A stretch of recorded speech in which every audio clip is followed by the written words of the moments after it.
Assalamualaikum warahmatullahi wabarakatuh. Halo semuanya. Pada kesempatan kali ini, kelompok kami yang beranggotakan yang pertama Sri Utami Purnamasari dan yang kedua Erna Zeniatul Baiti Albaria akan membahas tentang materi statistika terapan penelitian yakni uji T-dependent, yang nantinya berisikan yang pertama penjelasan mengenai metode tersebut, kemudian yang kedua contoh kasus dan penyelesaiannya, dan yang ketiga adalah satu contoh soal. Oke, tidak perlu berlama-lama, langsung saja. It's time to study statistika. Yang pertama adalah dasar teorinya. Uji T-dependent atau uji sampel berpasangan, ada pula yang menyebutnya sebagai paired sample t-test, merupakan uji perbedaan dua parameter rata-rata dengan satu variabel yang terikat. Kemudian sampel berpasangan merupakan sampel yang keberadaannya saling mempengaruhi. Contohnya, ada prestasi belajar siswa kelas 11 saat tes awal dan tes akhir, kemudian ada nilai UTS dan UAS statistika PGMI kelas 4B. Yang kedua, rumus. Rumus uji T-dependent ada simbol-simbol yang harus kita ketahui untuk dapat menghitung uji sampel berpasangan ini. Yang pertama ada T hitung atau nilai T hitung. Rumusnya adalah D bar atau rata-rata selisih pengukuran 1 dan 2 dibagi dengan SD atau standar deviasi selisih pengukuran 1 dan 2 per akar dari N atau jumlah sampel. Kemudian untuk mencari standar deviasi, rumusnya adalah akar dari nilai varian. Untuk mencari varian, atau lambangnya sebagai S kuadrat adalah 1 per N-1, sigma dari N dengan I sama dengan 1, dalam kurung XI min X bar dikuadratkan, dengan XI adalah data sebelum perlakuan, dan X bar adalah data setelah dilakukan perlakuan. Yang ketiga ada interpretasi. Untuk melakukan perhitungan akan dilihat perbedaan antara nilai awal dan juga nilai akhir. Yang pertama kita lakukan adalah membuat hipotesis penelitian H0 dan H1. Syaratnya, H0 adalah tidak ada pengaruh uji perbedaan dua parameter, kemudian HA adalah ada pengaruh uji perbedaan dua parameter. Yang kedua membuat hipotesis statistik. Untuk H0 sama dengan mu1 dikurangi mu2 sama dengan 0, atau karena H0 tadi tidak ada pengaruh, maka mu1 sama dengan mu2. Untuk HA sama dengan mu1 dikurangi mu2 tidak sama dengan 0, atau karena HA tadi ada pengaruh, maka mu1 tidak sama dengan mu2. Yang ketiga menentukan tarif signifikansinya. Taraf signifikansi lambangnya adalah alfa, sama dengan 5% atau sama besar dengan 0,05. Kemudian ada degree of freedom atau DF, kita juga bisa menyebutnya sebagai DB atau derajat perbedaan, rumusnya adalah N min K. Nah, khusus untuk uji T-dependent, degree of freedom-nya rumusnya adalah N min 1. Sehingga nantinya kita bisa mencari T-tabel dari pertemuan antara taraf signifikansi dengan degree of freedom. Yang keempat adalah menentukan uji yang digunakan. Uji yang kita gunakan adalah uji T sampel berpasangan. Yang kelima, kaidah pengujian. Nantinya terdapat dua kemungkinan, yaitu yang pertama jika T hitung lebih besar dari T tabel atau min T tabel lebih besar dari min T hitung, maka dapat disimpulkan H0 ditolak. Yang kedua, jika min T tabel lebih besar, jika min T tabel kurang dari sama dengan T hitung atau kurang dari sama dengan T tabel, maka kesimpulannya nanti adalah H0 akan diterima. Yang keempat, percobaan. Nantinya akan ada contoh soal dan langkah penyelesaiannya. Nah, di sini ada contoh soal. Contoh kasusnya adalah seorang peneliti ingin mengetahui efektivitas pengaruh model pembelajaran cooperative learning tipe Jigsaw terhadap prestasi belajar matematika. Dari satu kelas hanya diambil sampel sebanyak 10 siswa dan dilakukan tes prestasi sebelum dan sesudah sebagai berikut pada tabel. Nah, dengan taraf signifikansinya alfa sama dengan 0,05, pertanyaannya adalah apakah terdapat pengaruh model pembelajaran kooperatif learning tipe Jigsaw terhadap prestasi belajar matematika? Penyelesaiannya kita analisa secara manual. Yang pertama hipotesisnya, kita simpulkan bahwa H0 tidak ada pengaruh model pembelajaran kooperatif learning tipe Jigsaw. Maka rumus yang kita gunakan adalah HA sama dengan mu1 dikurangi mu2 tidak sama dengan 0, atau mu1 tidak sama dengan mu2. Kemudian yang kedua adalah uji statistik T. Karena alfa tidak diketahui atau tadi data sampelnya adalah kurang dari 30, maka alfanya adalah yang digunakan 0,05. Kemudian nanti kita akan menyimpulkan apakah T-hitung kurang dari T-tabel atau T-hitung lebih dari T-tabel. Kemudian terakhir adalah perhitungannya, kita akan mencari T-hitung, yaitu rumusnya adalah D bar dibagi dengan standar deviasi per akar dari N. Nah, selanjutnya adalah tabel perhitungan T-hitung, hasilnya adalah di sini. Nomor 1 sampai dengan 10 adalah siswa 1 sampai dengan siswa 10, kemudian data sebelumnya sebagai XI, kemudian data sesudahnya adalah sebagai XJ, sebagai berikut. Nah, kita akan menghitung nilai dari XJ min XI, yaitu dari siswa 1 berarti 77 dikurangi dengan 76 hasilnya adalah 1. Kita perlakukan sama pada data siswa 1 sampai dengan siswa 10. Setelah mendapatkan semua hasil jawabannya, kita jumlahkan semua hasilnya menjadi hasil sigma total, yaitu diperoleh 58. Nah, dari hasil ini, kita bisa menghitung D bar, yaitu 58 dibagi dengan 10, banyaknya siswa yaitu 10. Sehingga 58 dibagi 10 adalah 5,8. Nah, setelah kita peroleh nilai dari D bar, kita bisa pindah ke tabel yang selanjutnya, yaitu perhitungan XJ min XI dikurangi dengan D bar. Berarti tadi dari data siswa 1 dikurangi dengan D barnya 5,8, hasilnya adalah negatif 4,8. Nah, semua juga diperlakukan sama pada data siswa 1 sampai dengan siswa 10. Setelah diperoleh hasilnya, kita pindah pada tabel yang kedua, yaitu hasilnya tadi dipangkatkan dengan 2. Berarti min 4,8 pangkat 2-nya adalah 23,04.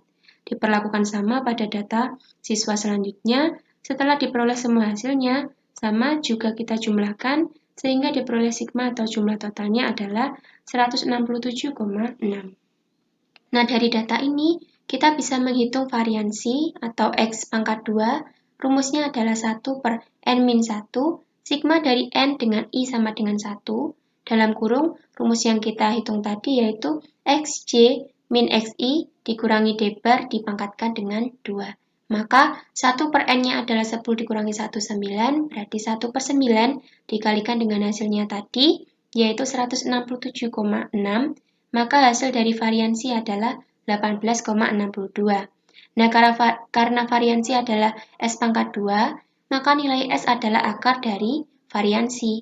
Maka akar dari 18,62, hasil dari S adalah 4,32. Yang terakhir, kita bisa menghitung T-hitungnya, yaitu dengan rumus D bar dibagi dengan standar deviasi per akar dari N. Tinggal kita masukkan, maka 5,8 dibagi dengan 4,32 per akar dari 10, diperolehlah hasil dari T-hitung yaitu sebesar 4,25. Selanjutnya kita mencari T-tabel dari tabel perhitungan one tail to tails. Nah, dari taraf signifikansinya tadi, alfanya adalah 0,05 pada two tails. Kemudian degree of freedom-nya adalah N-1, banyak siswanya 10 dikurangi 1 sama dengan 9, berarti pada one tail. Sehingga kita peroleh atau kita tarik panahnya, T-tabelnya dihasilkan 2000,262. Sehingga dapat kita simpulkan, karena T-hitungnya kita peroleh 4,250 itu lebih besar dari T-tabel yaitu 2,262, maka dapat disimpulkan bahwasanya menolak HO atau H0. Artinya apa? Artinya pernyataan bahwa selisih rata-rata antara sebelum dan sesudah diterapkan model cooperative learning tipe Jigsaw berbeda. Atau dapat dikatakan bahwa terdapat pengaruh atau keefektifan cooperative learning tipe Jigsaw terhadap prestasi belajar matematika. Nah, selanjutnya akan dijelaskan analisa otomatis dengan menggunakan SPSS yang akan dijelaskan oleh rekan saya. Dipersilahkan. Baik, selanjutnya kita akan menganalisa data-data yang di atas tadi dengan menggunakan SPSS ya.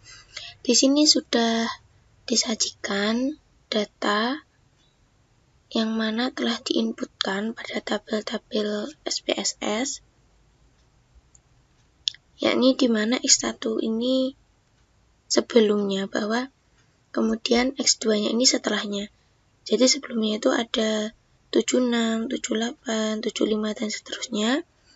Dan sesudahnya itu 77, 78, 80 dan seterusnya. Yang mana misalkan X1 ini adalah nilai sebelum diterapkannya model pembelajaran dan X2 adalah nilai setelah diterapkan model pembelajaran. Maka data-data diinputkan pada data view. Kemudian untuk menentukan nama dan tipe datanya bisa diganti atau diubah pada variabel new, yakni di sini. Nah, tadi pada bagian X1 bisa diubah namanya menjadi sebelum, yakni yang pada kolom X1, dan X2 bisa diubah dengan nama sudahnya.